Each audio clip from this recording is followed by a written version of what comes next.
I would like to talk about English education as a foreign language in Chile.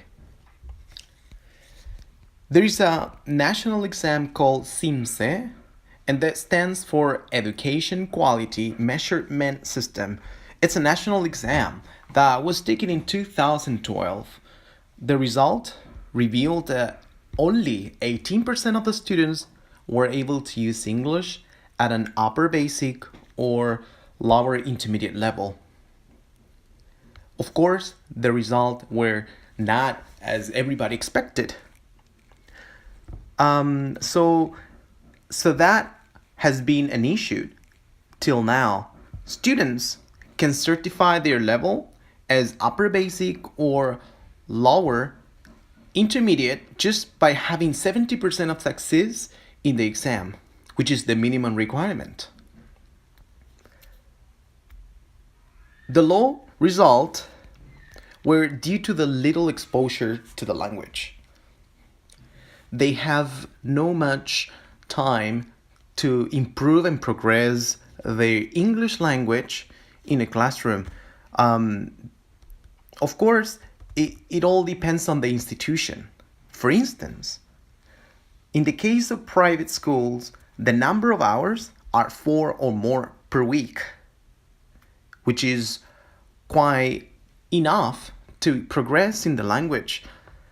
However, in the case of public schools, the number of hours are 2 per week, which is, of course, not enough, and that will show, of course, a low result in students.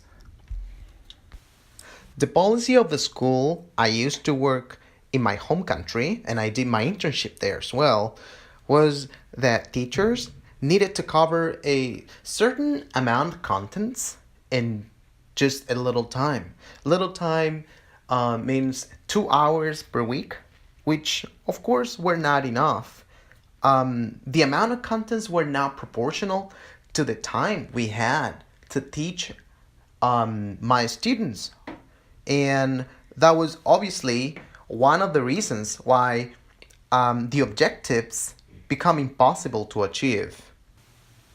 Until now, I haven't seen a lot of progress regarding to the English teaching education in my country. There are some cases of teachers that are now well trained to teach English in Chile.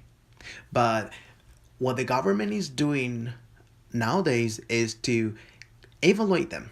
The government is sending specialized people from the Ministry of Education to evaluate teachers in order to double check whether they are qualified or not.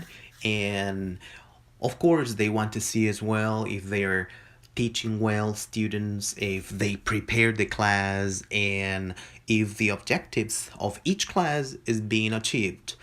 There are some qualified teachers as well, very good teachers that they cannot cover all the contents and they feel they are not helping students to reach the standard level of English in the public schools.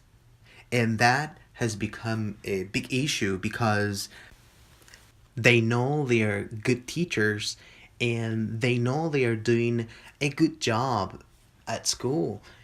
And when it comes to be evaluated, they have very good results. So, some teachers they feel very frustrated because they feel that it's their responsibility that students are not progressing, and in certain way it is also affecting teachers' motivation. So if we really want to make our students bilingual in the future, I strongly believe that the government should take actions very quick. That is number one. And to help not only students, but also teachers. So that will be the way to make some changes and progress in the English language education in my country. Thank you.